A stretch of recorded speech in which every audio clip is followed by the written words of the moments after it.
I had always heard that the eyes were a window into one's soul. As I stared into his, I could not determine if they were merely shuttered, or if the rumours about him were true, that he possessed no soul to speak of because he'd traded it to the devil for immortality. By all accounts, the life he pursued was one that should have led him to an early grave. Yet, there he sat, his ghostly blue gaze unwavering, challenging, dangerous. A time would come when I would question the wisdom in not walking away, but I longed for more than I possessed, and so I stood my ground, refusing to be put off. I often look back on that stormy night and wonder how different my life might be now had I realized that the journey he would take me on was one that I would soon discover I had little desire to travel. The Secret Memoirs of an Adventurous Lady. London, April 1858. He didn't look at all like a hero. Lady Anne Hayworth had expected him to be, well, at least tidy. She'd never seen a man so unkempt, with 3 buttons on his shirt undone to reveal a narrowing V of chest that to her surprise seemed as bronzed as his hands. He sat alone at a table in the corner of the tavern, as though he owned the establishment, although she was well aware that he didn't. Or at least, she didn't think he did. The particulars about him were as difficult to find as the man himself. Standing before him, she was sorely tempted to take a pair of sharp shears to the ebony hair that hung to his shoulders, and a razor to the stubble darkening his jaw. She was accustomed to gentlemen rising when she approached.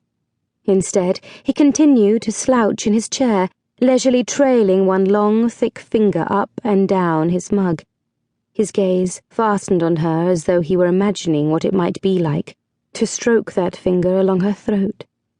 It was an absurd thought, and she had no idea from whence it had sprung. She was not used to men openly looking at her as though they were contemplating doing wicked things with her. No, this man wasn't hero material at all.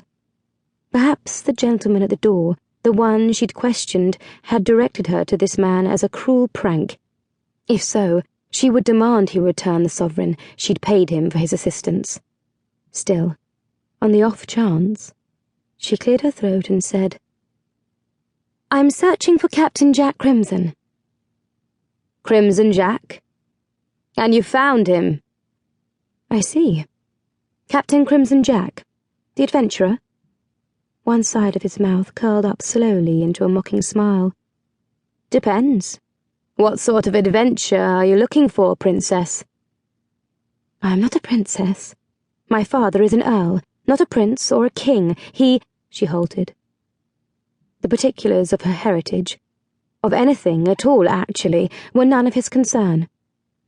"I was told you are a man who could help me." As he raked his insolent gaze over her, her stomach quivered, and she balled her white-gloved hands into fists at her side to stop them from trembling. "Depends on what sort of help you're needing," he said. "If it's an adventure between the sheets—" "Definitely not!" she snapped at the arrogant cad. "Pity." Pity? Obviously the man had no standards. She knew she was not a beauty. She lacked colour.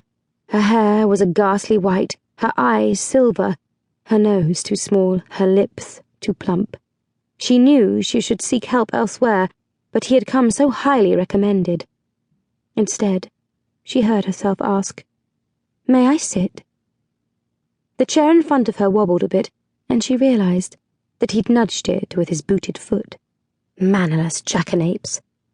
Still, she could not discount the fact that she had been assured that he was a man she could trust not only with her life, but with her virtue. He wasn't in the habit of forcing women, but then based on his handsome features alone, not to mention that wicked smile, she suspected women stumbled over themselves, clambering into his bed. She, however, would not be one of them. She pulled out the chair farther and sat. "I am Lady Anne." She halted there. Her father and brothers would not approve of her plans, which was the very reason that she'd chosen to be secretive.